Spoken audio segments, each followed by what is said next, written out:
نحمد و نصلی علی رسول الکریم اما بعد فاعوذ باللہ من الشیطان الرجیم بسم اللہ الرحمن الرحیم۔ عزیزان گرامی، السلام علیکم۔ قرآن کلاس میں آپ سب لوگوں کو خوش آمدید کہتا ہوں اور شکر بجا لاتا ہوں اس ذات باری تعالیٰ کا جس نے پھر سے موقع دیا کہ قرآن پاک کا مطالعہ کر کے ایک طالب علم کی حیثیت سے جو کچھ سیکھا ہے آپ لوگوں کے ساتھ شیئر کروں۔ آج جو صورت زیر بحث ہے یا جس کا مطالعہ کیا گیا ہے صورت کہف، یہ قرآن پاک کی 18ویں سورہ ہے اور اس کے 110 ورسز ہیں۔ یہ سورہ مکی صورت ہے۔ صورت کہف بینگ اے مسلم، ایک مسلمان کو اس صورت کا شان نزول بھی، اس کا مقصد بھی اور اس کے فضائل بہت اچھے سے یاد ہونے چاہیے، کیونکہ ویسے تو ساری آیت، سارا قرآن نبی مہربان صلی اللہ علیہ وسلم کی زبان سے جو ہم تک اللہ تعالیٰ کی کلام پہنچا ہے، اللہ تعالیٰ کا کلام پہنچا ہے، وہ سارا ہی جو ہے نا ہمارے لیے سمجھنے اور اس پہ عمل کرنے کی ضرورت ہے۔ سورۃ کہف کا اس لیے کہ کوئی نبی، کوئی پیغمبر ایسا نہیں گزرا جس نے اس سورۃ کہف کا جو مضمون ہے، جو آگے چل کے میں نے بتانا ہے، جو اس میں واقعات آئے ہیں، جو دجالی فتنے سے ریلیٹڈ ہے، اس نے باخبر نہ کیا اپنی قوم کو۔ تو سورۃ کہف کو آپ نے بارہ طور پر سنا ہوگا کہ سورۃ کہف کو جو ہے نا جمعہ کے روز پڑھنا، اس کی فضیلت اور اس کی بڑی برکت ہے، اور اس کا جو کنسیپٹ اور جو میسیج ہے، پڑھنے کا مقصد یہ ہے کہ کسی چیز کو بار بار ایمفیسائز اس لیے کیا جاتا ہے کسی چیز پہ کہ وہ جو چیپٹر ہے، وہ جو کورس ہے، وہ جو کورس آؤٹ لائن ہے، وہ اتنی امپورٹنٹ، اتنی ضروری ہے ہماری اس دنیا میں سروائیول کے لیے کہ اس کو ہم نے ریمائنڈر کے طور پہ لگا کے رکھنا، نسل در نسل اس میسیج کو آگے پہنچانا ہے کہ جو اللہ تعالیٰ اپنے بندے کو بتانا چاہ رہے ہیں۔ تو بلا تاخیر کہ میں اس صورت کا جو ہے نا، اس صورت کا نام جو ہے پہلے رکوع کی 9ویں صورت میں آتا ہے، جو سورۃ کہف ہے، اس کا نام کا مطلب یہ ہے کہ وہ صورت جس میں کہف کا لفظ آیا، اور جو زمانہ نزول ہے اس کا کہ یہاں سے ان صورتوں کا آغاز ہوتا ہے جو مکی زندگی کے تیسرے دور میں شروع ہوئیں۔ اب جو مکی زندگی کے دور ہے اس کو 4 بڑے دور میں تقسیم کیا گیا، اور یہ تیسرے دور کے آغاز میں صورت نازل ہوئی، اور تقریباً 5ویں نبی کے آغاز سے شروع کر قریب 10ویں نبی تک جو ہے نا یہ دور چلتا ہے۔ اس دور کو جو چیزوں سے، اور یہ جو دور تھا نا، یہ جو تیسرا دور تھا مکی دور کا، وہ اس لیے مختلف ہے کہ پہلے دور میں قریش کے لوگ جو نبی مہربان صلی اللہ علیہ وسلم کے اوپر طعن و تنظیق کرتے تھے، استظہار کرتے تھے، آپ کا مذاق اڑاتے تھے، مسخر یا آپ کو دیوانہ کہتے تھے۔ لیکن اس دور کو اس لیے تھوڑا کٹھن بھی کہا جاتا ہے کہ اس دور میں انہوں نے اپنے مظالم، اپنی جسے کہہ سکتے ہیں کہ اپنا معاشی دباؤ اور ظلم ستم مار پیٹ بھی شروع کر دی تھی، جس لیے مسلمانوں کی ایک بڑی تعداد کو ملک چھوڑ کر حبش کی طرف جو ہے نا روانہ ہونا پڑا، اور باقی ماندہ مسلمانوں کو ان کے ساتھ خود نبی مہربان صلی اللہ علیہ وسلم کو بھی شعیب ابی طالب میں محصور کر دیا گیا۔ اب یہاں پہ 2 شخصیات ایسی تھیں، ابو طالب اور ام المومنین حضرت ختیجہ، کہ جن کے زیر اثر کی وجہ سے قریش کے 2 بڑے خاندان نبی صلی اللہ علیہ وسلم کی پشت پناہی کرتے رہے۔ یہ 2 بڑی شخصیات تھیں، ان سردار قبیلوں سے تھے جن کی وجہ سے آپ صلی اللہ علیہ وسلم کی پشت پناہی کرتا رہا قریش خاندان۔ اچھا، اب یہ جو صورت ہے سورۃ کہف کے مضمین جو ہے نا، اس میں یہ کہا جاتا ہے کہ غور کرنے سے اندازہ ہوتا ہے یہ تیسرے دور کے آغاز میں شروع ہوئی، جبکہ ظلم و ستم شدت اختیار کر چکے تھے، مگر ابھی ہجرت نہ کی گئی تھی۔ اس وقت جو مسلمان ستائے جا رہے تھے، ان کو اصحاب کہف کا واقعہ سنایا گیا کہ کس طرح اس دور کی مماثلت بھی آپ لوگوں سے ملتی ہے۔ وہ مٹھی بھر مسلمان تھے جو ظلم اور ستم کے خلاف کھڑے ہو گئے اور کلمہ حق، انہوں نے توحید کا جو ہے نا وہ پرچار کیا، اور وہ نہیں جھکے، نہیں ڈٹے، اور پھر اللہ تعالیٰ سے ہی انہوں نے مدد مانگی۔ جب انہوں نے اپنے آپ کو سپرد کر دیا اللہ تعالیٰ کے، پھر اللہ تعالیٰ سے مدد مانگی، پھر اللہ تعالیٰ نے ہی ان کے اوپر وہ جو ایک معجزہ سمجھ لیں یا ان کو اللہ تعالیٰ کے حکم سے سمجھ لیں، اللہ تعالیٰ کے حکم کے اوپر کو غار میں ان کو بھیجا گیا۔ تو مسلمانوں کو جو اس ٹائم ستائے جا رہے تھے نبی مہربان کی جو تبلیغ کے چلنے پہ، اس راستے پہ چلنے پہ ستائے جا رہے تھے، تو ان کو اصحاب کہف کا واقعہ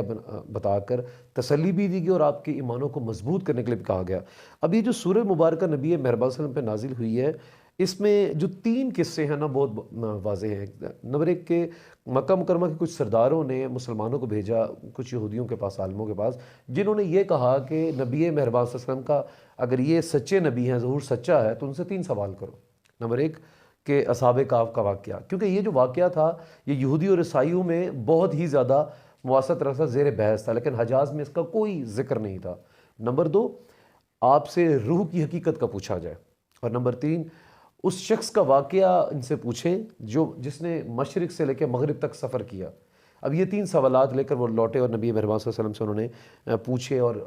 پھر اس صورت مبارکہ کا نزول ہوتا ہے، اور نہ صرف اس صورت میں ان کے سوالوں کے جواب دیے گئے، بلکہ زیر بحث جو قصہ آیا گیا، دوسرا جو سوال تھا روح کی جو حقیقت ہے، اس سے ایک پچھلی صورت ہے بنی اسرائیل، اس میں اس کا جواب دیا جا چکا ہے، لیکن اس میں جو ایک واقعہ اور تھا کہ حضرت موسیٰ اور خضر علیہ السلام کے سفر کا واقعہ، اور ذوالقرنین کی حقیقت، وہ جو اس نے مشرق سے مغرب تک جو فاتح رہا تھا، اس کے متعلق جو ہے بیان کیا گیا۔ اور ایک ٹاپک اور ہے کہ جو عیسائیوں کا منطق تھا، جو ایک غلط منطق، یہ فریبی منطق تھا کہ مسیح علیہ السلام اللہ تعالیٰ کے بیٹے ہیں، تو اس کے اوپر بھی اس کو بھی تردد کی گئی ہے اس کانسیپٹ کی۔ تو یہ سارا جو جامع مفہوم ہے سورۃ کاف کا، جو کہ اس وقت میں بیان کیا جائے گا، ہم اس کا ترجمہ اور تفصیل لے کے آگے چلتے ہیں۔ بسم اللہ الرحمن الرحیم۔ الحمدللہ الذی انزل علی عبدہ الکتاب ولم یجعل لہ عوجا۔ تعریف اللہ کے لیے جس نے اپنے بندے پر یہ کتاب نازل کو اور اس میں کوئی ٹیڑھ نہ رکھی۔ اب اس صورت کا جو شروعات ہے وہ الحمدللہ الذی کہ تعریف اللہ، اور پچھلی صورت جو بنی اسرائیل ہے اس پہ جو اختتام ہے وَقُلِ الْحَمْدُ لِلَّذِي کہ کہو اے بندے، اس میں کہو کا لفظ استعمال کیا گیا، اور یہاں پہ ٹھیک میسج دیا جا رہا ہے کہ عبد بندے کو کہا جا رہا ہے کہ ساری تعریفیں اللہ تعالیٰ کے لیے، اور تم پہ جو کتاب نازل کی گئی ہے یہ بالکل سیدھی سیدھی ہے، اس پہ بالکل سیدھا بیان کیا، کوئی ٹیڑھ نہیں ہے، کوئی کج پج نہیں ہے اس میں کہ تم اس میں جو ہے نا اس میں شک کرو یا اس سے مکر جاؤ جس طرح بنی اسرائیل نے کیا تھا۔ تو یہ بالکل سیدھی کتاب ہے، اس پہ ایمان لانا ہم پہ فرض ہے۔ اب اگلی آیت جو ہے قیما لینذر باسا شدیدا من لدنہ ویبشر المؤمنین الذین یعملون الصالحات ان لہم اجرا حسنا۔ ٹھیک سیدھی بات کہنے والی کتاب، تاکہ وہ لوگوں کو خدا کے سخت عذاب سے خبردار کرے اور ایمان لا کر نیک عمل کرنے والوں کو خوشخبری دے دے، ان کے لیے اچھا اجر ہے۔ اب یہاں پہ جو زیر بحث لفظ ہے وہ باسن شدیدہ، باس کہتے خبر دینے والے کو، یا یہ کہتے خبردار کرنا۔ باس کا لفظ جو ہے نا اگر مذکر میں لیا جائے تو جنگ کے معنی میں آتا ہے، جب یہ باسن جمع کی صورت میں آئے گا تو ایک آفت، ایک بہت مصیبت سے جو ہے نا آپ کو ویر کیا جائے گا۔ اب نبی مہربان صلی اللہ علیہ وسلم کی جو پرسنالٹی ہے کہ آپ صلی اللہ علیہ وسلم کو بھی اس لیے بھیجا گیا کہ خبر کرنے والے، ایک تو توحید و رسالت کا آپ نے پرچار کرنا تھا، اور آپ نے خبر دینی تھی اس آفت کی، اس مصیبت کی، اس جنگ کی۔ اب آج کے دور میں جو اگر آپ گوگل کریں تو ارمیگیڈون ایک تھیوری ہے، the beginning of and time کے متعلق، دا لاسٹ بیٹل آن دا ارتھ جسے کہتے ہیں نا، اس کو ارمیگیڈون، اس کا بہت کنسیپٹ ہے، اور یہ جو ہے پروفیسی جو ہے نا بائبل میں بہت لکھی جا چکی ہے۔ اگر آپ ابھی جائیں اور ارمیگیڈون کے کنسیپٹ کو کریں تو انہوں نے ڈیسائیڈ کہ آخری مارکا گڈ ڈیڈز اور ایول ڈیڈز کے متعلق جو ہونا ہے وہ ارمیگیڈون، اور حضرت مسیح علیہ السلام اس کا اختتام کریں گے۔ تو یہ جو صورت ہے باسن خبر دینے والی بھی صورت سے کہا جا سکتا ہے۔ کس چیز کی خبر؟ دجالی فتنے کی۔ میں نے ذکر کیا تھا اس صورت میں کہ اس صورت کو فضائل یہ ہیں کہ اس صورت کو جو ہے نا آپ نے بارہا طور پہ اس کو اسٹڈی کرنا ہے، اس کو ترجمے اور تفسیر سے پڑھنا ہے کہ اس میں اللہ تعالیٰ کا مقصد کیا ہے، میسج کیا ہے، کہ وہ جو دجالی فتنہ ہے، دجالی فتنہ جس کا ذکر تمام انبیاء اور نبی اپنی قوموں سے کرتے چلے آئے ہیں۔ نبی مہربان صلی اللہ علیہ وسلم نے بھی اس کا ذکر کیا ہے، اور کہا جاتا ہے کہ دجال جو ہے احادیث مقابل 30 دجالوں کا نام لیا تھا کہ 30 دجال اس دنیا میں آئیں گے، اور آخری جس سے اویئر کیا جا رہا وہ ایک دجال ہے، ٹھیک ہے، جسے ہمیں جو ہے نا متحد ہو کے رہنا ہے۔ اب دجال سے ریلیٹڈ کہا جاتا ہے کہ بہت ساری حدیث میں کتاب الملاحم ایک حدیث ہے، اس طرح بہت ساری حدیثیں اور بھی ہیں، آثار قیامہ اور ہے کتاب فکر، ان ساری حدیثوں میں دجالی فتنے کا ذکر ہے۔ اب دجال کا مطلب ہے فریب، وہ شخص جو فریب کا لبادہ اوڑھ کر اپنے آپ کو نبی کہے وہ دجال ہے، ٹھیک ہے۔ اسی طرح دجالی جو فتنہ ہے، دجالی فتنہ فریب کا لبادہ اوڑھے ہوئے جو آخرت کی حقیقت ہے اس کے اوپر پردہ ڈال رہا ہے۔ زندگی کی کیا حقیقت ہے، ہمیں یہ زندگی کیوں عطا کی گئی، دنیا میں کیوں بھیجا گیا، آخرت کے اس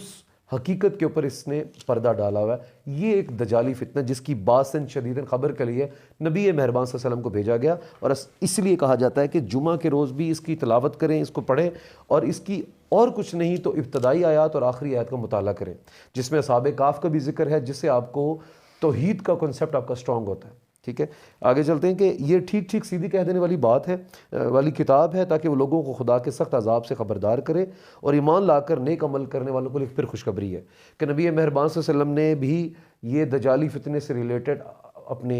جو ہے نا صحابہ کرام کو، اپنے کمپینینز کو، ان کے تھرو رہتی دنیا تک یہ میسیج دیا ہے کہ ہم نے اس فتنے سے اور اس نیگیٹو جو وائبز ہیں جو پھیلائی جا چکی ہیں، اب دجالی فتنے کا جو ہے نا سٹارٹ جہاں سے ہوتا ہے وہ مسیحیت سے ہوتا ہے۔ یہ جو اوپر میں نے کہا کہ چیدہ چیدہ مضمون بیان کیے کہ حضرت مسیح علیہ السلام اللہ تعالیٰ کے بیٹے ہیں، اب یہ جو کنسیپٹ ہے، یہ جو فالس کنسیپٹ ہے، یہیں سے سارا بگاڑ پیدا ہوا، اور پھر وہ دجالی فتنے میں کنورٹ ہوا کہ اللہ تعالیٰ کے ساتھ شرک کرنا، اللہ کی ذات کے ساتھ جو شرک کرنا، یہیں سے سٹارٹ ہوا تھا۔ آگے جا کے یہ فتنہ پھر بڑا ہوتا چلا گیا، اور پھر دیکھیں کہ جب پھر مسلمانوں نے تعلیم دی اور ان کی یورپ کی ہسپانوی یونیورسٹیوں میں جا کر انہوں نے یہ علم دیا، تو پھر مذہب کے نام پہ جو نفرت پیدا ہوئی، کیونکہ انہوں نے ایک کنسیپٹ ڈیولپ کر دیا تھا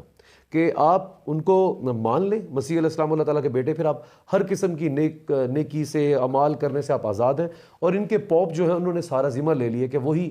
جو ہے نا ساری انہوں نے معاف کروا دینا ہے۔ مطلب اس طرح کے کچھ فالس جو کنسیپٹ ہے نا وہ وہیں سے جنم نہیں ہے، اس کے بعد یہ پھر بگاڑ پیدا ہوتا ہے اور رہتی دنیا تک بگاڑ رہے گا، مطلب اس کی جڑ یہ وہی بنا تھا۔ تو اس لیے یہاں پہ اس صورت میں اس کی بھی تردید کی گئی ہے۔ اگلی آیت کا مفہوم ہے جس میں وہ ما کسینہ فیہ ابدا، اب کہتے ہیں ہمیشہ رہنے والے کو، جس میں وہ ہمیشہ رہیں گے، ابدی زندگی، ہمیشہ رہنے والی زندگی، نہ ختم ہونے والی زندگی۔ وَيُنذِرَ الَّذِينَ قَالُوا اتَّخَذَ اللَّهُ وَلَدًا، اور لوگوں کو ڈرا دے جو کہتے ہیں کہ اللہ نے کس کو، اب دیکھیں یہ وہی بات کہ خدا کی طرف یعنی جو خدا کی طرف اولاد منسوب کرتے ہیں، اس میں عیسائی بھی شامل ہیں اور یہود بھی، مشرکین عرب بھی ہیں، اور یہاں پہ کہا جا رہا ہے کہ ان کو ڈرا دینے کے لیے بھی یہ آیتیں نازل کی گئی ہیں جو اللہ تعالیٰ کے ساتھ منسوب کرتے ہیں کہ حضرت مسیح علیہ السلام اولاد ہیں اس کی، اللہ تعالیٰ کی۔ اچھا، اس صورت کو میں نے بتایا یہ صورت انٹرلاک ہے بنی اسرائیل، صورت جو بنی اسرائیل ہے پچھلی انٹرلاک ہے، حالانکہ اس کے زمانہ نزول میں فرق بہت ہے۔ حضرت یعقوب علیہ السلام، عیسو، یہ ٹوئنز پیدا ہوئے تھے، حضرت یعقوب علیہ السلام حضرت عیسو علیہ السلام کی ایڑیاں پکڑ کے باہر آئے تھے، چونکہ وہ چند منٹ پہلے، 2 منٹ پہلے، 5 منٹ پہلے جو پہلے دنیا میں پیدا ہو جاتا ہے وہ ہمیشہ بڑا بھائی رہتا ہے۔ یعقوب، عقب کہتے ہیں چھپا ہوا، تو یعقوب علیہ السلام کا لفظ بعد میں آنے والا یا چھپا ہوا، حضرت عیسو علیہ السلام کے بعد وہ پیدا ہوتے ہیں۔ تو اس صورت کو مماثلت بھی حضرت یعقوب اور عیسو کی اس لیے دی گئی ہے کہ بنی اسرائیل اور صورت کاف جو ہے نا آپس میں انٹرلاک ہے، یہ آپس میں بہت انٹرلاک ہے، کیونکہ بہت سارے، جس طرح وہ انہوں نے 3 سوال لے کر بھیجے تھے کہ روح کی حقیقت کیا ہے، اس کا بہت سارا ذکر جو ہے نا پچھلی صورت میں آ چکا ہے۔ تو آگے چلتے ہیں۔ اس بات کا نہ انہیں کوئی علم ہے اور نہ ہی ان کے باپ دادا کو علم تھا، یہ جو کہ مسیح علیہ السلام اللہ تعالیٰ کے بیٹے ہیں، بڑی بات ہے جو ان کے منہ سے نکلتی ہے وہ محض جھوٹ بڑھتے ہیں، یعنی ان کا یہ قول کہ فلاں خدا کا بیٹا ہے یا فلاں کو خدا نے جنم دیا، کچھ اس بنیاد پر نہیں کہ ان کو خدا کے ہاں اولاد ہونے یا خدا کے کسی کے متبع بنانے کا علم ہے، بلکہ محض اپنی عقیدت مندی کے غلو میں ہے۔ ایک جس کے فالس کنسیپٹ کو انہوں نے وہ پروموٹ کیا ہوا ہے، مطلب یہ نہیں ہے کہ اس بات کی حقیقت جانتے، بس ایک بحث چھڑی ہوئی ہے جس کو پروموٹ کیے چلے جا رہے ہیں، نہ اس کی کوئی تحقیق ہے، نہ اس کا سر ہے، نہ پاؤں ہے۔ وہ کہتے ہیں نا کہ فلسفی کو بحث کے اندر خدا ملتا نہیں اور ڈور کو سرجا رہا ہے سرا ملتا نہیں، اقبال نے لکھا تھا شعر، یہ وہی سی مثال ہے کہ نہ کوئی سر ہے نہ پیر ہے، بس وہ غلو میں پڑے ہوئے ہیں، بلکہ محض اپنی حقیقت مندی کے غلو میں اور ایک من مانا حکم لگا بیٹھے ہیں، ان کو کچھ احساس نہیں ہے کہ وہ کیسی سخت گمراہی میں ہے۔ ظاہری بات ہے اللہ تعالیٰ نے کہا سب سے بڑا شرک کیا ہے؟ سب سے بڑا شرک اللہ کے ساتھ کسی کو شریک ٹھہرانا، سب سے بڑا وہ شرک ہے۔ تو یہ وہ اس غلو میں تھے، اس کی تردید اس صورت میں کر دی گئی ہے۔ تو کوئی بھی مطلب آپ کو جس تو مسیح برادری سے کو ملتا ہے، تو آپ یہ جو قرآن پاک ہے ایک مکمل، یہ کمپلیٹ کوڈ آف کنڈکٹ ہے آپ کی لائف کا، آپ اس کو اس سے جواب دے سکتے ہیں۔ ان کی جتنی بھی کتابیں تورات، زبور، انجیل جن پہ ہمیں ایمان لے کے آنا ہے، لیکن ان میں رد و بدل، ان میں تحریفات ہوئی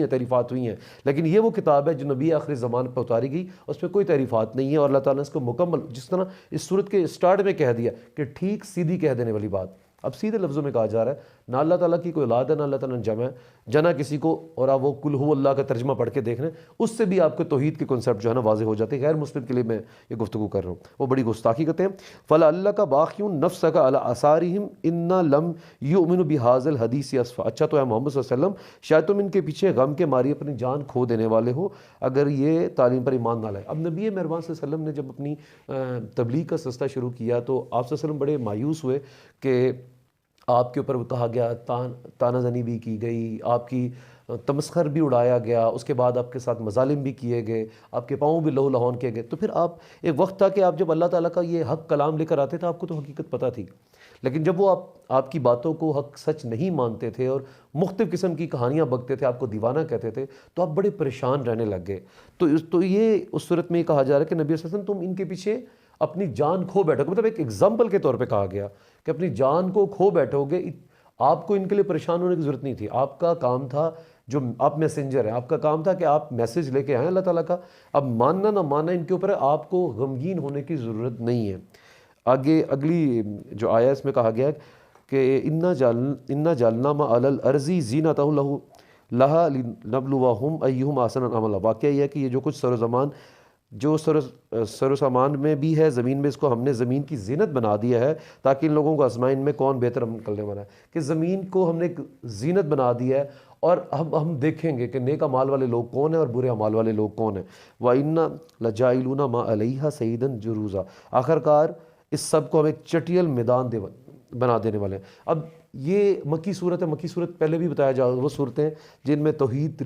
رسالت اور آخرت کے ٹاپک پہ بڑا ایمفسائز کیا جاتا ہے کہ ایک وقت آئے گا اللہ تعالیٰ نے اس زمین کو پھر ایک چٹیل میدان بنا دینا، دا ڈے آف ججمنٹ، اس کی بات ہو رہی ہے کہ ایک وقت آئے گا پھر یہ جو کچھ اس پہ پہاڑ ہیں یا جو بھی اللہ تعالیٰ کی کریشن ہے یہ سب ملیا میٹ ہو جائے گی اور یہ چٹیل میدان بن جائے گا۔ اور وہ جو قرآن پاک میں آیا کہ پہاڑ اون کے لچھوں کی مانند ہو جائیں گے، مطلب اتنے نرم و ملائم ہو جائیں گے، جو آپ کو منجمد ہیبت والے پہاڑ نظر آتے ہیں، اللہ تعالیٰ کی قدرت سے بالکل چٹیل میدان بن جائیں گے۔ آگے ہے کہ کیا تم سمجھتے ہو کہ غار اور کتے بارے ہماری کوئی بڑی نشانیوں میں سے تھے؟ اب یہاں پہ جو ہے جو آیت ہے ام حسبت ان اصحاب الکافی والرقیم کانوا من آیاتنا عجبا، کیا تم سمجھتے ہو کہ غار اور کتبے والے ہماری کوئی بڑی نشانی میں سے تھا؟ اللہ تعالیٰ خود سوال بھی کر رہا ہے کہ ہمارے لیے یہ فکرہ زیر غور بھی ہے، زیر باعث بھی ہے کہ عربی زبان میں کہف کہتے ہیں وسیع غار کو، اور غار کا لفظ تنگ، ویسے تو غار کا لفظ تنگ کھو کے لیے استعمال ہوتا ہے لیکن یہاں پہ غار کہف کہتے ہیں وسیع غار کو۔ الرقیم کے معنی اختلاف کے ہیں، بعض صحابہ تابعین سے ملک لگے اس بستی کا نام ہے، مطلب یہ زیر بحث نہیں کہ کسی بستی کے نام پہ یہ کہا گیا، ایک زیر بحث ٹاپک یہ ہے کہ وہ غار والوں کا قصہ جس پہ اس سورت کا مبارکہ کا بیسک چیپٹر جو ہے نا، جس سے آپ کے توحید کا کنسیپٹ مزید واضح ہوتا ہے کہ اس بستی کا نام کیا تھا، وہ ہمارے لیے زیر بحث نہیں ہے، کہ اس میں بائبل میں بھی اس کا ذکر آ چکا ہے۔ اب خدا کی جو ہے نا ایک قدرت بیان کی گئی کہ غار والوں کا وہ قصہ کہ وہ لوگ جو اس دور کے اندر جو جن پہ مظالم ڈھائے گئے، اور میں یہاں پہ تفسیر سے آپ کو اس کے جو ہے نا پڑھ کے بتاتا ہوں کہ جن کے اوپر اس وقت وہ مظالم ڈھائے گئے کہ جب انہوں نے اللہ تعالیٰ کے کلام حق کو، اللہ تعالیٰ کی اس توحید کو پکڑنے کی کوشش کی، توحید کے پیغام کو پکڑنے کی کوشش کی، تو ان پہ جو مظالم ڈھائے گئے تو ان کو پھر اللہ تعالیٰ کے حکم سے وہ غار میں جا کے وہ پناہ لیتے اور پھر کئی سو سال تک ان پہ نیند طاری کر دی گئی۔ تو یہ ایک معجزہ اللہ تعالیٰ کہتے ہیں کہ تمہارے لیے ایک بڑی نشانی نہیں ہے کہ وہ جو اللہ کے اتنے سال کے لیے ان کو نیند میں سلا دیتا ہے، ان کی بھوک، ان کی پیاس، ان کا وہ سونا، وہ سارا ہمارے لیے ایک معجزے سے کم نہیں ہے۔ پھر وہ اللہ تعالیٰ قدرت رکھتا ہے، وہ جو چاہے، اسی طرح اس کو موت پہ بھی جو ہے نا وہ قابض ہے، وہ ہر چیز پہ قادر ہے، وَهُوَ عَلَىٰ كُلِّ شَيْءٍ قَدِيرٌ، وہ قادر ہے، وہ کچھ بھی چاہے وہ کر سکتا ہے۔ آگے جب وہ چند نوجوان غار میں پناہ گزیر ہوئے، انہوں نے کہا کہ اے پروردگار ہم کو اپنی رحمت سے نواز اور ہمارا معاملہ درست کر دے، ہمارا معاملہ درست کر دے۔ تو ہم نے انہیں اس غار میں تھپک کر سالہ سال کے لیے گہری نیند سلا دی۔ اب یہاں پہ آتا ہے کہ اللہ تعالیٰ نے ان کو اس طرح سے سلایا ہوا تھا کہ اگر دیکھنے والے اس غار کے قریب سے گزرتے تو ان پہ ہیبت طاری ہو جاتی۔ ان کو اللہ تعالیٰ کروٹ بھی دلوا رہے تھے، ان کی وہ بھوک، ان کی وہ پیاس، سب کچھ اللہ تعالیٰ کے ذمہ ہو چکی تھی اور وہ گہری نیند سو رہے تھے۔ اس کے بعد کہتا ہے کہ ثم بعثنا لنعلم ای الحزبین احصیٰ لما لبثوا امدا، پھر ہم نے انہیں اٹھایا تاکہ دیکھیں کہ ان کے دو گروہوں میں سے کون اپنی مدت کے قیام کا ٹھیک شمار کرتا ہے۔ پھر اللہ تعالیٰ نے اپنے حکم سے ان کو اٹھایا، ان غار والوں کو اٹھایا، اور وہ آپس میں زیر بحث کرنے لگے کہ ہم کب سوئے تھے، کس وقت سوئے تھے، کتنی دیر ہمیں ہوئی، اللہ تعالیٰ کی ہی حکم سے وہ اٹھے۔ پھر آگے جا کے کہا جائے ہم ان کا اصل قصہ تمہیں سناتے ہیں۔ اب یہاں سے پھر نبی مہربان صلی اللہ علیہ وسلم کو کہا جا رہا ہے کہ مکہ کے سرداروں نے جو یہودیوں کے پاس کچھ لوگ بھیجے اور انہوں نے یہ کہا کہ اگر یہ نبی سچا تو ان کو کہو کہ یہ ذرا واقعہ سنائیں، کیونکہ یہ واقعہ ان کے دور کا واقعہ تھا۔ تو نبی مہربان سے جب یہ پوچھا جا رہا تھا پھر اللہ تعالیٰ نے کہا کہ اب ان کا قصہ ہم تمہیں سناتے ہیں۔ وہ چند نوجوان تھے، اب یہ نوجوانوں کی تعداد کے اوپر بھی بحث کی جاتی ہے، 3، 4، 5 یا 7۔ پہلے اور دوسرے جو کاؤنٹنگ ہے اس کے اوپر تردید ہے، لیکن 7 نوجوانوں کے قصے کے اوپر پھر زیادہ بحث نہیں آئے گی۔ تو بہت سارے جو مفسرین حدیث ہے اس بات پہ متفق ہیں کہ وہ 7 نوجوان تھے۔ ہمارا مقصد وہاں ان کی تعداد نہیں ہے، لیکن اللہ تعالیٰ کا وہ بہت بڑا معجزہ تھا جو اس دور میں انہوں نے اپنی آنکھوں سے دیکھا، جب وہ بیدار ہوتے ہیں اور وہ آگے جاتے ہیں قصہ پڑھتے ہیں۔ اس قصے کی قدیم ترین شہادت شام کے عیسائی پادری جیمز سرجی کے مواعظ میں پائی جاتی ہے، جو سریانی زبان میں قصہ لکھا گیا، اور یہ شخص اصحاب کہف کی وفات کے چند سال 452 میں پیدا ہوا۔ اصحاب کہف کا واقعہ 451 سال تک جو ہے نا ختم ہو گیا تھا، اور یہ 452ویں صدی میں پیدا ہو رہے ہیں، اور اس نے 474 کے لگ بھگ زمانے میں اپنے یہ اس واقعے کو جو ہے نا کوٹ کے اس مواز میں وہ اس پورے واقعے کو بڑی تفصیل کے ساتھ بیان کرتے ہیں۔ یہی سریانی روایت ایک طرف ہمارے ابتدائی دور کے مفسرین کو پہنچی۔ اب یہ جو سریانی کی روایت تھی یہی ہمارے مفسرین کے پاس پہنچی اور یہی کوٹ کی گئی اصحاب کہف کے واقعے کے طور پہ، اور دوسری طرف یورپ پہنچی اور یونان پہنچی، لاطینی زبان میں بھی اس کے خلاصے لکھے گئے۔ اور کبن نے اپنی کتاب تاریخ زوال و سقوط و دولت روم کہ دولت کا جو زوال اور سقوط تھا اس کے بارے میں اس نے منشن کیا ہوا ہے۔ ہمارے مفسرین کی روایت سے اس قدر یہ ملتا جلتا ہے کہ دونوں قصے قریب ایک ہی ماخذ معلوم ہوتے ہیں۔ اچھا، اصحاب کہف غار میں پناہ گزیر ہوئے، ہمارے مفسرین اس کا نام جو ہے نا وہ لیتے ہیں دقیانوس یا دقیسوس کہتے ہیں، اور اس میں گبن کا کہنا وہ کیسر ڈیسس کے زمانے کا یہ واقعہ ہے، جس نے 249 سے 251 تک، اب یہ دور جو ہے 249 سے 251 تک سلطنت روم پر جو انہوں نے وہ حکومت کی تھی، اور مسیح علیہ السلام کے جو پیروکار تھے ان پہ بڑے مظالم ڈھائے تھے۔ اس وقت یہ معاملہ پیش آیا جس شہر میں یہ واقعہ پیش آیا، تو جس شہر میں یہ واقعہ پیش آیا نوجوان بھی اسی شہر میں مقیم تھے، اور جس بادشاہ کے ظلم سے بھاگ کر اصحاب کہف غار میں پناہ گزیر ہوئے، ہمارے مفسرین اس کا نام یہ دقیوس لکھتے ہیں، ڈیسس جو ہے نا وہ کہتا ہے، گبن کہتا ہے اس کو۔ آگے چل کے وہ کہتے ہیں کہ گبن اس کا نام اکسس لکھتا ہے، جو اب یہ اس کا ہمارا مقصد، میں اس چیز کو تھوڑا سا کٹ کر دیتا ہوں، یہ جو کس جگہ یہ واقعہ ہے، کیونکہ مقصد ہمارا واقعہ سے کنسیپٹ لینا ہے۔ تو اب یہ جو ہے نا ان کے مظالم جو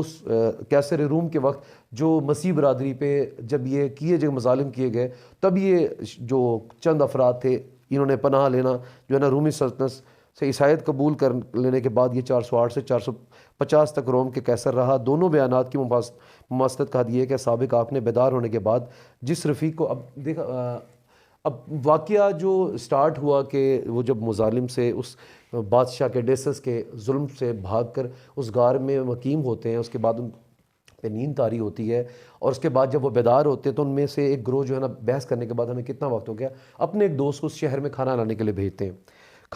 بھیجتے ہیں۔ اب یہ جو دور ہے اس کے بارے میں لکھا گیا ہے کہ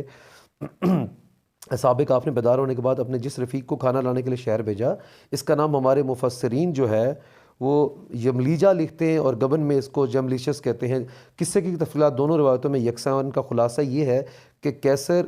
ڈیسس کے زمانے میں جب مسیح علیہ السلام کے پیروکاروں پر سخت ظلم ہوتے رہے، یہ 7 نوجوان غار میں جا بیٹھے۔ پھر کیسر تھیوڈس کی سلطنت 38ویں سال، ان کی سلطنت کے 38ویں سال یعنی کہ قریباً 445 یا 446ویں ہجری میں یہ لوگ بیدار ہوتے ہیں، جب پوری سلطنت روم مسیح علیہ السلام کے پیروکار بن چکی تھی۔ اب روم کی جو سلطنت ہے ان کا ٹوٹلی جو ہے نا وہ مذہب کنورٹ ہو چکا ہے، وہ مسیح علیہ السلام کے پیروکار بن چکے۔ اس حساب سے غار میں ان کے رہنے کی مدت غالباً 196 سال بنتی ہے۔ اب انہوں نے جو لکھنے والے گبن ہے وہ یہ کہتے ہیں کہ یہ کم از کم 2 سال پرانا واقعہ، لیکن قرآن پاک میں 200 سے 300 سال کا واقعہ کہا جاتا ہے۔ اب کیونکہ اس دور میں تحریری زبان میں تو کچھ لکھا جاتا ہے، تو وربلی جو ہے نا یہ قصے کوڈ کیے جاتے تھے، اور یہ اس طرح آگے چلتے تھے جیسے کہا گیا نا لاطینی زبان میں بھی ہے، یونانی زبان میں بھی قصہ بیان کیا گیا ہے۔ تو اس لیے اس کا قرآن پاک پہ مغالطہ یہ ہے کہ یہ تو 190 یا 96 سال بنتے ہیں، تو یہ تو اتنا پرانا قصہ نہیں، جبکہ قرآن میں ٹھیک بتایا گیا 200 سے 300 پونے 300 سال تک کا قریباً یہ واقعہ ہے جس میں یہ واقعہ ہوا، اور اس میں یہ ساری کہانی پیش آتی ہے۔ اب اس میں کہا گیا ہے کہ اصحاب کہف کہ جب وہ سچے دل سے ایمان لے آئے تو اللہ نے ان کی ہدایت میں اضافہ کیا اور ان کو یہ توفیق بخشی کہ حق کے اوپر جو ہے نا صداقت سے ثابت قدم رہیں اور اپنے آپ کو خطرے میں ڈال لینا گوارا کر لیں اور باطل کے آگے سر نہ جھکائیں۔ اگلی آیت کا ترجمہ ہے کہ ہم نے ان کے دل اس وقت مضبوط کر دیے جب وہ اٹھے، انہوں نے اعلان کر دیا کہ ہمارا تو رب بس وہی ہے جو آسمانوں اور زمین کا رب ہے، ہم اسے چھوڑ کر کسی دوسرے کو معبود نہ بنائیں گے، اگر کسی دوسرے کو معبود نہ پکاریں گے، اگر ہم ایسا کریں گے تو بالکل بے جا بات کریں گے۔ اگلی آیت کا ترجمہ ہے پھر انہوں نے آپس میں ایک دوسرے سے کہا کہ یہ ہماری قوم تو رب کو اب اس دور میں جب ان کی قوم رب کائنات کی اس جو میسج کو، توحید کے میسج کو چھوڑ کر جو ڈفرنٹ معبودوں کی پوجا کرنے لگی تھی، وہ اس سے بالکل ڈفر کر رہے تھے کہ ہم اس کانسیپٹ کو نہیں مانتے، اور وہ حق کے اوپر کھڑے ہو گئے اور کہتے ہیں کہ اس کی کوئی واضح دلیل نہیں، آخر کار اس شخص سے بڑا ظالم کون ہوگا جو سچ جاننے کے بعد اس کو جھٹلاتا ہے۔ اور اگلی آیت میں کہ اب جب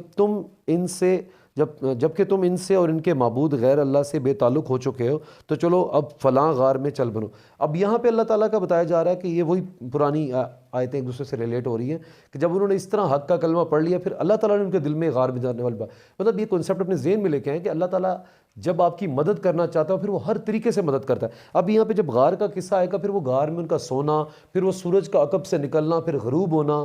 پھر وہ جو روشنی ان پہ نہ پڑنی، اور پھر اس پورے عرصے میں چاہے وہ 200 سال ہے یا 300 سال کسی بھی شخص کا اس غار کے قریب سے نہ گزرنا، یہ سب کمالات، یہ معجزات، اور سب سے بڑی بات ان کا سونا، سب سے بڑی بات کہ اس عرصے کے دوران، اس لمبے عرصے کے دوران نہ ان پہ موت واقع ہوتی ہے، نہ ان کو بھوک لگتی ہے، نہ ان کو پیاس لگتی ہے، نہ ان کو روشنی، نہ ان کو سردی، نہ ان کو گرمی، نہ ان کو جاڑا، کسی چیز کی شدت نے ذرا سا بھی ان کو جو ہے نا، ذرا سا بھی نہ جھنجھوڑا، نہ ہی ان کو خفیف سی بھی ضرب لگی۔ تو اللہ تعالیٰ قادر ہے ہر چیز کے اوپر۔ یہ وہی معجزہ ہے جس سے عقل والوں کے لیے نشانی ہے، کہ اس سے ہمیں سیکھنے کہ اللہ تعالیٰ نے اصحاب کہف کا واقعہ اس وقت مسلمانوں کو اس لیے سنایا کہ اگر تم پہ قریش کے لوگ اس ٹائم تمہارے پر زمین تنگ کر دی گئی ہے مکہ کی، تو تم اس سے میسج جو مل رہا ہے تم پہ، جو مکہ کی زمین تنگ کر دی گئی، اس سے پہلے بھی، تم سے پہلے بھی لوگ گزرے ہیں جو اللہ تعالیٰ کے اس کلام حق کو اور اللہ تعالیٰ کی اس جو میسج کو حق کے اوپر ڈٹ کے کھڑے ہو گئے، تو اللہ تعالیٰ نے کس طرح سے ان کی مدد فرمائی تھی۔ اب اگلی آیت میں آتا ہے کہ تمہیں انہیں غار میں دیکھتے تو تمہیں یوں نظر آتا کہ سورج جب نکلتا تھا وہ ان کے غار کو چھوڑ کر دائیں جانب چڑھ جاتا تھا، اور جب غروب ہوتا تھا تو ان سے بچ کر بائیں جانب اتر جاتا تھا، اور وہ ہیں کہ غار کے اندر ایک وسیع جگہ میں پڑے ہوئے ہیں، اور وہ ہیں کہ غار کے اندر وسیع جگہ میں، یہ اللہ کی نشانیوں میں سے ایک نشانی ہے، جس کو اللہ ہدایت دے وہی ہدایت پانے والا ہے، اور جسے اللہ بھٹکا دے اس کے لیے تم کوئی ولی مرشد نہیں پا سکتے۔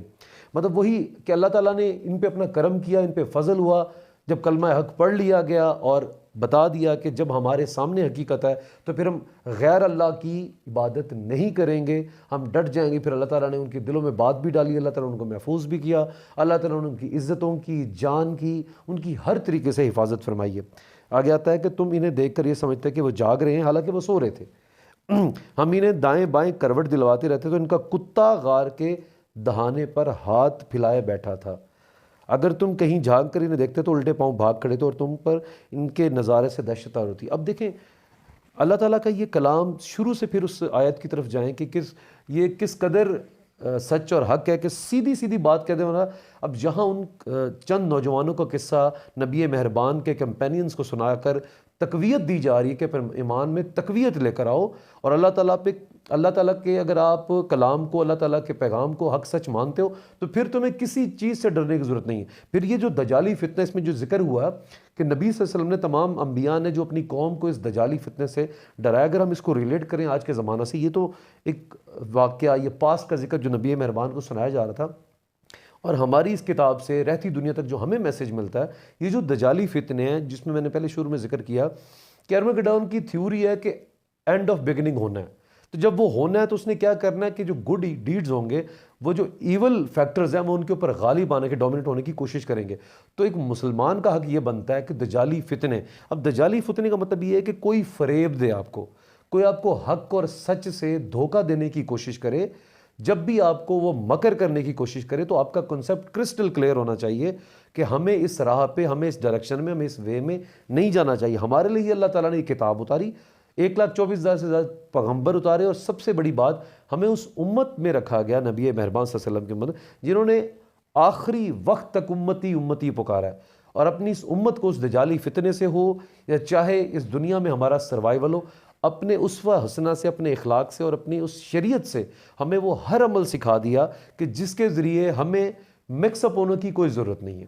اگر ہم اس کلام الہی کو، اللہ کی کتاب کو، اللہ کی رسی کیا کہتے ہیں، قرآن پاک میں آتا ہے اللہ تعالیٰ کی رسی کو مضبوطی سے پکڑ لو۔ تو یہاں پہ میسج یہ دیا جا رہا ہے کہ اس وقت اگر انہوں نے اللہ تعالیٰ کی اس رسی کو، اللہ کے کلام کو، اللہ کے میسج کو پکڑا، تو اللہ تعالیٰ نے اس پہ اتنی فضائل کی ہے کہ سورج ان کے عقب سے نکل رہا ہے۔ اب سوچیں نا کہ اب جس کنڈیشن میں جا کے ان پہ نیند طاری ہوتی ہے، جاڑے کا موسم بھی تو آیا ہوگا، گرمی بھی آئی ہوتی، سردی بھی آئی ہوگی، لیکن ان کو خفیف سی ضرب نہیں، ان کا بال بھی بینگا نہیں ہوا. یہ اللہ تعالیٰ کی قدرت ہے نا. فَبِأَيِّ آلَاءِ رَبِّكُمَا تُكَذِّبَانِ. تو یہ ہمارے لیے کھلی آنکھ والوں کے لیے نشانی ہے. اگر ہم کھلی آنکھ سے دیکھیں تو اس دور میں یہ جو ظلمت جو ہے نا، ظلمت پکڑ رہی ہے نا اپنا اثر، وہ اس لیے پکڑ رہی ہے کہ ہم نے اپنے اسلامک کانسٹیٹیوٹ میں یہ جو چیز ہے، یہ جو کمپلیٹ کوڈ آف کنڈکٹ ہے، ہم نے اس کو زائل کر دیا سب سے. یہ جسٹ ایک کوڈ کے طور پہ لکھا جا چکا ہے ہمارے کانسٹیٹیوٹ میں، جیسے ایک فریز لکھی جا چکی ہے، جیسے ایک لائن لکھی جا چکی ہے. اس کے اوپر کوئی امپلیمنٹیشن. اگر ہمارے قرآن کا اور ہمارے نبی مہربان کے اسوہ حسنہ کے طریقے سے اگر ہم زندگی گزاریں گے تو ہمارے لیے آسانیاں ہوں گی. پھر چاہے وہ زکوٰۃ کا نظام ہو، پھر چاہے وہ یتیم اور مسکین کے ساتھ انصاف کرنے کا ہو، پھر وہ عورتوں کے حقوق ہوں. یہ جو لبرلزم اب ڈسکس کرتے ہیں آج کے دور میں، یہ جو پروموٹ ہو رہا ہے، یہ جو نیگیٹیوٹی پروموٹ ہو رہی ہے، یہ جو فحاشی اور یعنی دن بدن بڑھتی چلی جا رہی ہے، اس کی ایک سب سے بڑی وجہ یہ ہے کہ ہم نے اس کلام الہی کو صرف چومنے کے لیے، برکت کے لیے، ٹریول کرتے ہوئے اس کے اندر پیسے ڈال کے رکھنے کے لیے، یا اس کو بس جسے کہا جا سکتا ہے صرف برکت کے لیے رکھا ہے. اس کے فضائل کیا ہیں، اس کا کنسیپٹ کیا ہے، اس کے اندر میسج کیا ہے، ہم بھول چکے ہیں. بارہ طور پہ ہم لوگ بھی کوشش کرتے ہیں، ہم خود بھی گناہ گار ہیں کہ اس کے ساتھ اٹیچ ہوتے ہیں، لیکن پھر وہ بیڈ ایولز یا وہ ارمگڈون، وہ ساری قوتیں ہم پہ حاوی ہو جاتی ہیں. پھر وہ کیا کرتی ہیں، آخرت کے اوپر ایک پردہ ڈال دیتی ہیں، ایک زندگی کو خوشنما بنا کر پیش کرتی ہیں، اور پھر سے ہم بھول جاتے ہیں، ہم زندگی کی حقیقت کو بھول جاتے ہیں. اب دیکھیں، وہ کہا جا رہا ہے کہ یعنی اگر باہر سے کوئی جھانک کر دیکھتا تو ان کے 7 آدمیوں کو وقتاً فوقتاً کروٹیں بھی دلوائی جا رہی تھیں، اور وہ یوں ہی لیٹے ہوتے، سوئے بھی نہیں اور جاگ بھی رہے ہیں. یہی پہاڑوں کے اندر ایک اندھیری غار میں چند آدمیوں کو اس طرح سے موجود ہونا، آگے کتے کو بیٹھے ہونا. اب میں نے بات کی کہ یہ کتاب بالکل سیدھی اور حرف بہ حرف اتنی آسان. ایک تو ان کا ذکر آ رہا ہے، پھر ان کا وہ جو کتا تھا، صحابہ کہف، وہ 7 لڑکے، وہ 7 نوجوان، ان کے باہر جو بیٹھا ایک کتا تھا، اس کا کیا مقصد تھا واللہ عالم، اللہ جانتے، لیکن اس کے بیٹھنا اور اس کا پاؤں پھلا کے انداز کو بھی قرآن پاک نے بیان کیا. مطلب اتنی چھوٹی سے چھوٹی چیز کو بھی کس قدر اللہ تعالیٰ نے بالکل کھلے لفظوں میں بیان کر دی ہے. عقل والوں کے لیے نشانی، وہ میرا رب ہے. وہ مطلب اتنی سے اتنی چیز ہے. یہ کتنے 100 سال پرانا واقعہ ہے، اور آج ہم بیٹھے ہو صحابہ کہف کا جہاں ذکر پڑھ رہے ہیں، تو اس غار کے باہر بیٹھے نہ صرف کتے کے بیٹھنے کا انداز کو بھی قرآن بیان کر رہا ہے. یہ میرے مالک کی قدرت ہے کہ وہ جس چیز کو چاہے کھول کر بیان کر دے، اور جس چیز کو اللہ تعالیٰ نے پوشیدہ رکھا ہوا ہے پھر ہمیں اس کو ٹٹولنے کی ضرورت نہیں. یہاں سے یہ چیز بھی واضح ہوتی ہے کہ جن چیزوں پہ اللہ تعالیٰ نے پردہ ڈالا ہوا ہے، پھر ان چیزوں پہ پردہ ڈالنا ہے، ان چیزوں میں ہم خام خواہ بحث میں نہ پڑ جائیں. اب اصحاب کہف کتنے تھے، کب تھے، کیوں تھے، مقصد یہ ہے، کنسیپٹ یہ ہے کہ اس معجزے سے ہمیں کیا سیکھنے کو ملتا ہے. ان کی تعداد مقصد نہیں ہے. ان چیزوں میں وہ لوگ اس سے مشرکین اور جو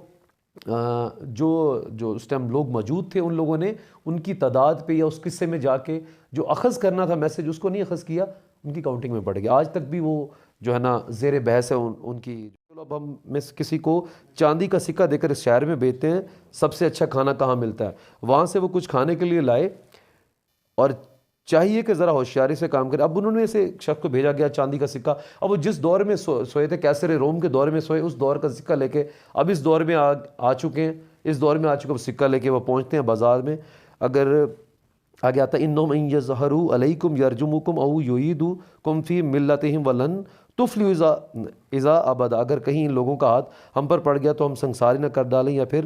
زبردستی ہمیں اپنی ملت میں واپس لے جاؤ، اور ایسا ہوا تو ہم کبھی فلاں نہ پا سکیں گے. اب یہ ان پرانی دور سے بات ریلیٹ کی گئی ہے، جب انہوں نے، کیونکہ اس دور میں، جس دور میں انہوں نے غار میں پناہ لی تھی، تو وہ جو لوگ تھے وہ جادو ٹونے اور اس طرح کی پارز کا استعمال کرتے تھے کہ ان لوگوں نے آپس میں یہ بحث کی کہ یار کہیں یہ ہمیں اپنے زیر اثر نہ کر دیں، تو تب وہ بھاگ کھڑے ہوئے. قرآن کا انداز کچھ اس طرح ہے کہ وہ کبھی آگے کا قصہ بیان کر کبھی پیچھے کا قصہ. یہ ایک اللہ تعالیٰ کی ترتیب ہے. اس کا نزول جب ہوا وہ بھی ایک علیحدہ سے بحث ہے. اللہ تعالیٰ کا ایک انداز ہے قرآن پاک کو بیان کرے گا، کبھی آگے کی بات کر کے کبھی پیچھے کی بات کر کے قصے کو ریلیٹ کیا جاتا ہے. مکی صورتوں میں کچھ جگہوں پہ ایک جگہ پہ میسیج ہے اور باقی جو میسیج ہوتا ہے دوسری صورتوں میں ہوتا ہے. تو یہ اللہ تعالیٰ کی اس کا کلام کا ایک انداز ہے. اس طرح ہم نے اہل شہر کو ان کے حال پر مطالعہ کیا تاکہ لوگ جان لیں کہ اللہ کا وعدہ سچا ہے، اور یہ قیامت کی گھڑی بے شک آ کر رہے گی. بے شک آ کر اس وقت وہ آپس میں اس بات پر جھگڑ رہے تھے کہ صحابہ کے صاف کے ساتھ کیا کیا جائے. کچھ لوگوں نے کہا ان پر ایک دیوار چن دو، ان کا رب ہی ان کے معاملے کو بہتر جانے. مگر جو لوگ ان کے معاملات پر غالب تھے انہوں نے کہا ہم تو ان کی عبادت گاہیں بنائیں گے. اب یہ دیکھیں یہاں سے آج کل کے دور سے ایک مثال ملتی ہے. اب اصحاب کہف میں سے جب ایک شخص باہر جاتا ہے اور وہ سکہ لے کر جاتا ہے کھانا کھانے کے لیے، ان کو بھوک ستاتی ہے، وہ بھوک جتنا عرصہ سوتے رہے تب نہیں ستائے گی. حکم الہی وہی چیز ہے کہ اب بیدار کیا. اب اللہ تعالیٰ نے بیدار ان کو ان کے لیے نہیں کیا، اللہ تعالیٰ نے بیدار ان کو اس دور کے جو لوگ موجود ہیں ان کے لیے کیا کہ وہ کھلی آنکھوں سے یہ نشانی دیکھیں کہ یہ میرا رب قادر ہے. اب ان کو بھوک بھی ستا رہی ہے، اٹھنے کے بعد بھوک ستاتی ہے، وہ سکہ لے کے باہر آتے ہیں اور وہ جب دکھاتے ہیں اور بازار میں جاتے کھانا لے لگتے ہیں. وہ جس دور کا جس بادشاہ کا قصہ سکہ تھا وہ دیکھ کے آپس میں ان کی چہمگوئیاں شروع ہو گئی اور وقت کے بادشاہ کے پاس لے کے جایا گیا اور ان کو اس میں پیش کیا گیا. ان کا واقعہ سن لینے کے بعد اب کچھ لوگوں نے کیا کہا کہ جناب صاحب ان کو تو اللہ تعالیٰ ان کا واقعہ جانا ہے، یہ تو مطلب ان کے لیے مطلب ایکسیپٹ کرنے والی بات ہی نہیں تھی. ان کو بیانڈ دا لمٹس تھی یہ بات نا، بیانڈ دا تھنکنگ کہ یہ کیا چل رہا ہے. اب انہوں نے کیا کیا کہ کچھ لوگوں نے کہا ان کی عبادت گاہیں بناؤ، ان کو دیواروں میں چن دو، ان کے کتبے بنا دو. تو یہ وہ چیز آئی جا رہی ہے کہ یہ جو وہ سلسلہ چلا ہے نا، یہ جو میسج آ رہا ہے کہ ہم نے یہ جو کتبے بنا لیے اور اس طرح سے ہم نے غیر اللہ کی اس طرح سے عبادتیں کرنا شروع کر دیں. مطلب اس کنسپٹ کو بھی آج کے دور میں زائل کرنا ہمارے لیے بہت ضروری ہے کہ ہمیں اللہ تعالیٰ کی عبادت کرنی ہے، اللہ کے ساتھ شریک کسی کو نہیں ٹھہرانا، اور